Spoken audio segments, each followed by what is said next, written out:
Panorama group, जो सोचता है वो करता है। आपके अपने सपनों का आशियाना। नीतीश कुमार की पार्टी का चुनाव चिन्ह, जैसा कि आप सभी जानते हैं, कि तीर है। और नीतीश कुमार के इस तीर को लेकर के उनके तर्कस में और भी कई तीर है, जिसको लेकर के समय समय पर नीतीश कुमार उसका संधान करते रहते हैं। अपने चुनाव चिन्ह के तरह ही नीतीश कुमार लगातार अपने तीर का संधान करते रहते हैं और उसका प्रहार भी वो बिहार में और अपनी कुर्सी को बनाए रखने के लिए करते रहते हैं। मुख्यमंत्री नीतीश कुमार, आपको पता है कि प्रगति यात्रा पर हैं। पश्चिम चंपारण में विकास योजनाओं की समीक्षा और घोषणाओं के साथ साथ मुख्यमंत्री नीतीश कुमार लगातार उस क्षेत्र पर फोकस बनाए हुए हैं। आपको बता दें कि एक तरफ जहां राजनीतिक रूप से आपको पता है कि किस तरह के माहौल बने हुए हैं और बिहार की राजनीति में जो चर्चाएं चल रही है, उसमें नीतीश कुमार के तर्कस से निकला हुआ ये ब्रह्मास्त्र सीधे निशाने पर टारगेट में है। जैसा कि आप सभी जानते हैं कि नीतीश कुमार की यात्रा 15 तारीख से होनी थी और 15 दिसंबर से प्रस्तावित नीतीश कुमार की यात्रा को अचानक से रद्द करना पड़ा और अगली तारीख घोषित की गई। 23 तारीख को यात्रा का दिनांक और तिथि तो बदला ही, साथ साथ उसका नाम भी बदल गया। पहले नीतीश कुमार को महिला संवाद यात्रा पर जाना था, उसके बाद नीतीश कुमार ने प्रगति यात्रा नाम दे दिया। और इस प्रगति यात्रा के तहत हमने आपको शुरुआत में ही बताया था कि नीतीश कुमार की मंशा क्या है। और वो जब 23 दिसंबर को यात्रा पर निकलेंगे और पश्चिम चंपारण से, बगहा से और बेतिया के भ्रमण के बाद जब वो वहाँ के लोगों के बीच में होंगे तो कई घोषणाएं करेंगे और ख़ास करके उनका ध्यान जो है वो महिलाओं पर और युवाओं पर होगी, क्योंकि MOI समीकरण साधने के लिए नीतीश कुमार निकले हैं। और ऐसा साफ साफ लग रहा था। उन्होंने बेतिया के साथ साथ अन्य जगहों पे भी कई योजनाओं की घोषणा की है। नीतीश कुमार की घोषणाओं में सबसे बड़ी घोषणा है कि उन्होंने आधुनिक सुविधाओं के साथ उच्च कोटि के स्टेडियम का निर्माण करने की बात कही है, जिसमें राष्ट्रीय अंतर्राष्ट्रीय स्तर के खेल का आयोजन किया जा सके, खिलाड़ियों को प्रोत्साहन मिले। इसके साथ साथ उन्होंने बेतिया में स्टेडियम निर्माण की बात की है और इसका उद्देश्य के साथ साथ उन्होंने बाकी चीज़ों को भी बताया है। खेल विभाग को इसकी जिम्मेवारी दी गई है। वहीं आपको बताएं कि बेतिया शहर में सड़क का चौड़ीकरण, मुख्यमंत्री ने बेतिया में बरबत सेना से आई सर्किट हाउस, स्टेडियम, प्रेक्षागृह होते हुए राजकीय चिकित्सा महाविद्यालय और अस्पताल तक की सड़क का निरीक्षण किया। सड़क का चौड़ीकरण किया जाएगा, इस बात को भी उन्होंने कहा।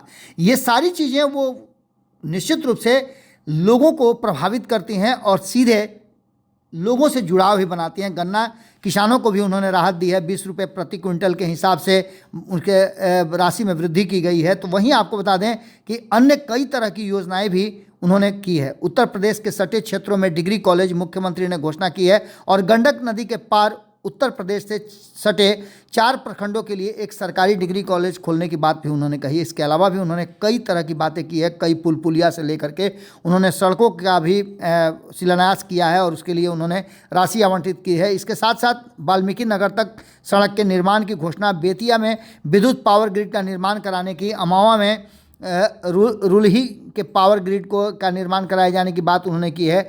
इसके साथ साथ उन्होंने वाल्मीकि नगर में लौकुश पार्क का निर्माण कराने की घोषणा की है, जिसको लेकर के आपने देखा होगा कि सम्राट चौधरी ने भी इस पर खुशी जाहिर की है। वहीं मुख्यमंत्री ने ये कहा है कि हमने पश्चिमी चंपारण जिले के विकास के लिए बहुत काम किया है, जो कमी रह गई है उसे जल्द पूरा कर लिया जाएगा। यह यात्रा जनता की मांगों को समझने और उन्हें उनके समाधान के लिए किया गया था। किस तरह से प्रगति हो, किस तरह से विकास हो, इन सारी बातों पर हम फोकस किए हुए हैं। लेकिन इन सब के बाद हम आपको बता रहे हैं कि नीतीश कुमार की जो यात्रा है, उस यात्रा को लेकर के जितनी भी चर्चाएँ चल रही हैं, उसके इतर भी नीतीश कुमार की मंशा कुछ और है। आने वाले समय में आपको जैसा कि जानकारी मिला भी होगा कि चुनाव होने वाला है और चुनाव को लेकर के कहीं ना कहीं नीतीश कुमार चाहते हैं कि चुनाव वक्त से पहले हो जाए, जिससे कि नीतीश कुमार को आसानी हो और वर्तमान जो स्थितियां बनी हुई है उन स्थितियों को अपने हिसाब से वो ढाल सकें।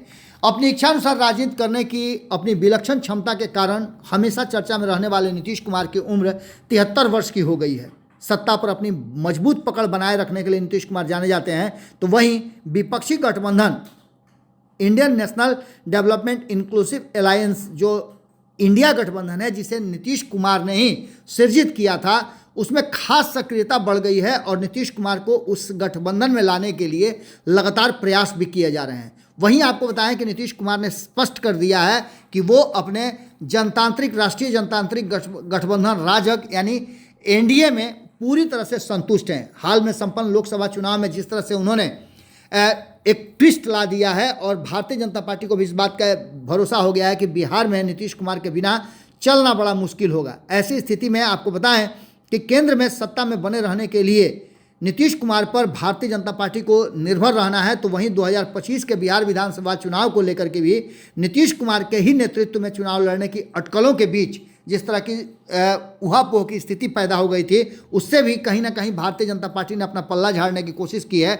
और उन्होंने बार बार ये प्रेस वार्ता करके और नीतीश कुमार को एहसास कराने की कोशिश की है कि नीतीश कुमार की कुर्सी पर कोई खतरा नहीं है और नीतीश कुमार ही हमारे नेता होंगे। आपको बता दें कि इन सभी बातों को लेकर के नीतीश कुमार ने ये स्पष्ट किया है कि जिस तरह से उनका प्रदर्शन है और जिस तरह से आगे बिहार की जनता उनको और देखना चाहती है, ये उनकी पार्टी की तरफ से लगातार कहा जा रहा है।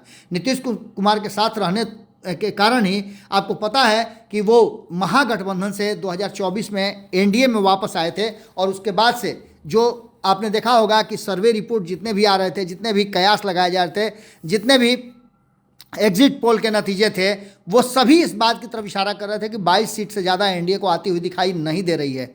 नीतीश कुमार के वापसी करने के बाद ये सीटें बढ़ करके 30 पहुंच गई हैं। हालांकि अभी भी आपको बता दें कि नीतीश कुमार चाहते हैं कि और ज़्यादा मजबूती के साथ चुनाव लड़ा जा सके, लेकिन इसके बीच आपको पता है कि पश्चिम बंगाल की मुख्यमंत्री ममता बनर्जी हों या उत्तर प्रदेश के पूर्व मुख्यमंत्री अखिलेश यादव हों या फिर केजरीवाल हों, ये सभी नीतीश कुमार को चाहते हैं कि वो एक बार फिर से भारतीय जनता पार्टी का साथ छोड़ करके महागठबंधन की तरफ वापसी करें। हर कोई नीतीश कुमार को अपने पाले में खींचना चाहता है और इसके पीछे का कारण आप समझ सकते हैं कि नीतीश कुमार का वो साइलेंट वोट बैंक है जो नीतीश कुमार कभी भी गंवाते नहीं हैं। हर दल के वोट बैंक ऊपर नीचे होते रहते हैं, लेकिन नीतीश कुमार का 15% वोटर कहीं भी नहीं जाता है। इस पूरे कहानी में एक बात तो आपको साफ साफ नज़र आ रही होगी कि नीतीश कुमार ने जिस तरह से अपने साइलेंट वोटों के आधार पर हर बार सत्ता की सीढ़ी तक अपना सफ़र तय किया है। एक बार फिर से 2025 के चुनाव में नीतीश कुमार चाहते हैं कि उनके नेतृत्व में ही चुनाव हो और वो पूरी तरह से बिहार की गद्दी पर आने वाले 5 साल तक बने रहें। इस बीच में 1 नेशन 1 इलेक्शन की भी बात आपके सामने आई होगी। 1 नेशन 1 इलेक्शन को लेकर के भी कई तरह की चर्चाएं चल रही हैं। इस बीच में एक बड़ी खबर सामने आई है कि नीतीश कुमार से लालू प्रसाद मुलाकात करना चाहते हैं और इस मुलाकात में वो नीतीश कुमार के सामने फाइनल ऑफर देना चाहते हैं। दूसरी तरफ आपने ये भी सुना होगा कि अमित शाह, जिन्होंने इस बात को संशय में डाल दिया था कि बिहार में मुख्यमंत्री का चेहरा कौन होगा और किसके नेतृत्व में चुनाव लड़ा जाएगा, वो भी अब चुप्पी साध चुके हैं और उनके बिहार आने की सूचनाएं भी मिल रही हैं। तो दूसरी तरफ आपको बता दें कि जो लालू प्रसाद लगातार इस बात की वकालत कर रहे थे कि राहुल गांधी की जगह पर कोई और इंडिया गठबंधन का नेतृत्व करे, यानी ममता बनर्जी का नाम दे रहे थे, वो भी अब चुप्पी साध लिए हैं और राहुल गांधी बिहार दौरे पर आ रहे हैं। जो देश भर में राजनीतिक माहौल और उठापटक मचा है, उसमें नीतीश कुमार की भूमिका सराहनीय हो सकती है यदि नीतीश कुमार महागठबंधन में हो, और ये बात सभी जानते हैं। नीतीश कुमार ने, कहा जाता है कि भीतर खाने में एक प्रस्ताव एक बार फिर से भारतीय जनता पार्टी के पाले में गेंद फेंक करके किया है। उन्होंने चुनाव वक्त से पहले फरवरी में ही कराने की बात कही है। अगर इस बात पर नहीं राजी होती है भारतीय जनता पार्टी तो नीतीश कुमार कोई बड़ा फैसला ले सकते हैं। जिस तरह के माहौल बने हैं उससे तो साफ लग रहा है कि बिहार में कोई बड़ा राजनीतिक उथल पुथल होने वाला है।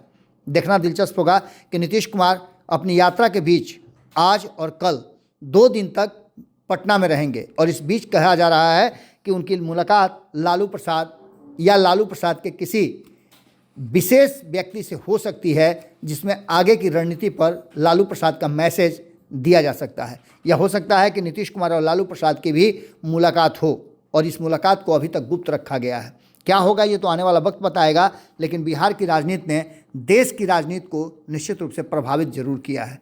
जुड़े रहिए भारत लाइव के साथ। हमारी नज़र भारत की हर छोटी बड़ी घटना पर है, बिहार में होने वाले हर छोटे बड़े हलचल पर है। आपकी नज़र भारत लाइव पे होनी चाहिए। बहुत बहुत धन्यवाद। पनोरमा ग्रुप, जो सोचता है वो करता है। अगर ये वीडियो पसंद आई और वह बिहार के राजनीति, और बिहारियत से सरोकार रखेनी तो सब्सक्राइब बटन दबा के चैनल के सब्सक्राइब कर ली। ओजे एगो घंटी बा, ओकरा बटन दबा देला से कुल सटीक और मारक खबर रुआ मुफ्त में मिल जाई। अगर रुआ पत्रकारिता के हमनी के नया प्रयोग में सहयोग कर चाहतानी तो ज्वाइन बटन दबा दी। पेटीएम नंबर नोट कर ली 9386816700। धन्यवाद।